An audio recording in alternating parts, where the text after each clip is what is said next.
بسم اللہ الرحمن الرحیم۔ درس حدیث سبق نمبر 34۔ ایک کے بعد دوسری نماز کے انتظار کی ترغیب۔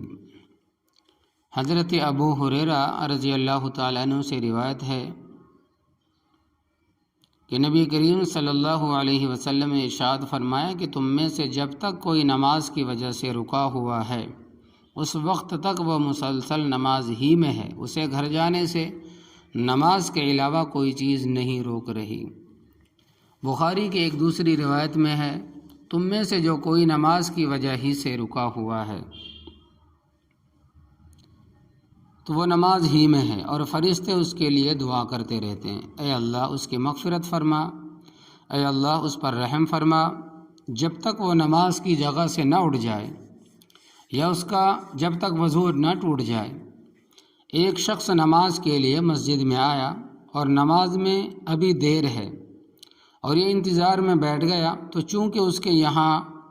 ٹھہرے رہنے کی وجہ صرف نماز ہے، اس لیے اس کے انتظار کا اجر بھی وہی ہے جو نماز پڑھنے کا ہے۔ اسی طرح ایک شخص نماز پڑھ چکا اور دوسری نماز کے انتظار میں بیٹھا ہوا ہے تو ان دو نمازوں کا پورا وقفہ اجر و ثواب میں نماز ہی کے برابر ہے۔ اگر ایک نماز کے بعد اپنے کام میں بھی مشغول ہو گیا اور دل میں نماز کا خیال لگا رہا تب بھی یہ نماز کے انتظار میں ہی شمار ہوگا۔ حضرت انس رضی اللہ تعالی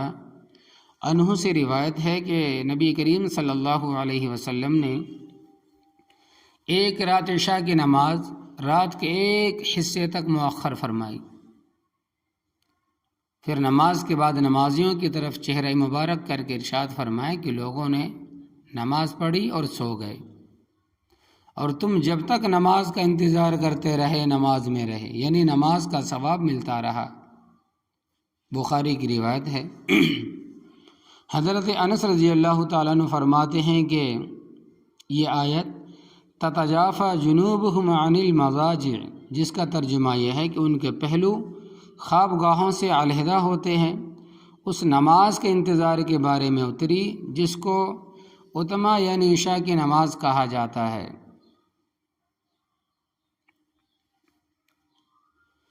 مطلب یہ ہے کہ یہ آیت انہی لوگوں کے بارے میں اتری جو عشاء کی نماز کا انتظار باوجود نیند کے غلبے کرتے رہتے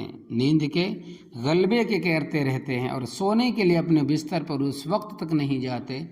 جب تک عشاء کی نماز نہ پڑھ لے۔ حضرت عبداللہ ابن عمر رضی اللہ تعالی عنہما سے روایت ہے کہ ہم نے نبی کریم صلی اللہ علیہ وسلم کے پیچھے مغرب کی نماز ادا کی، نماز کے بعد کچھ لوگ تو چلے گئے اور کچھ لوگ مسجد ہی میں بیٹھے رہ گئے۔ اتنے میں نبی کریم صلی اللہ علیہ وسلم بڑی تیزی سے تشریف لائے۔ آپ صلی اللہ علیہ وسلم کا سانس پھولا ہوا تھا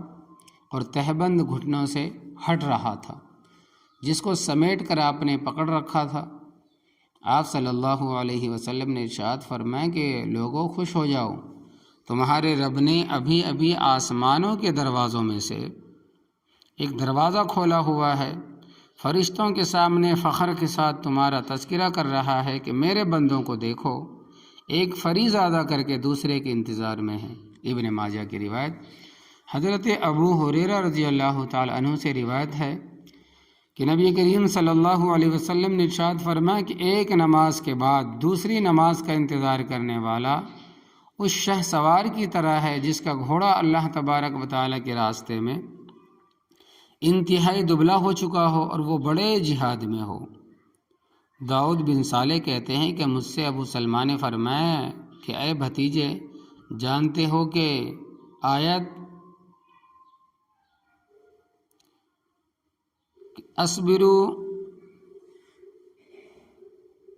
یعنی کہ جس کا ترجمہ یہ ہے کہ خود صبر کرو اور مقابلے میں مضبوط رہو اور لگے رہو، کس کے بارے میں اتری؟ میں نے عرض کیا کہ میں نہیں جانتا، تو انہوں نے فرمایا کہ میں نے حضرت ابو ہریرہ رضی اللہ تعالیٰ عنہ کو ارشاد فرماتے سنا کہ نبی کریم صلی اللہ علیہ وسلم کے زمانے میں کوئی غزوہ ایسا نہیں ہوا جس میں رباط یعنی سرحد کی حفاظت ہوئی ہو، لیکن اس سے مراد ایک نماز کے بعد دوسری نماز کا انتظار کرنا ہے۔ تو یہ وہ حدیث ہے کہ اللہ تبارک و تعالیٰ دیکھیں کہ جو شخص ایک نماز کے بعد دوسرے نماز کے انتظار میں رہتا ہے، دل اس کا مسجد میں اٹکا رہتا ہے، فرماتے ہیں کہ اللہ تبارک و تعالیٰ قیامت کے دن اس شخص کو عرش کے سائے میں جگہ دے گا۔ ان 7 شخصوں میں سے ایک یہ شخص بھی شامل ہے۔ تو یا اللہ ہم سب کو نبی کریم صلی اللہ علیہ وسلم کی سچی محبت عطا فرمائی، اور ہمیں اپنے بچوں کو بھی آپ صلی اللہ علیہ وسلم کی محبت اور اس کے تقاضے سکھانے کی توفیق عطا فرمائیے۔ یا اللہ ہم سب کو اپنے عقائد، عبادات، معاملات، معاشرت اور اخلاق میں علماء حق کی تعلیمات کے مطابق درست کرنے کی فکر نصیب فرمائیے۔ یا اللہ ہم نے آج احادیث مبارکہ سے دین کا جو علم حاصل کیا ہے اس کو صحیح انداز میں محبت و حکمت سے دوسروں تک اور خاص طور پر اپنے گھروں میں پہنچانے کی توفیق عطا فرمائیے، آمین۔ اللہم صلی علی محمد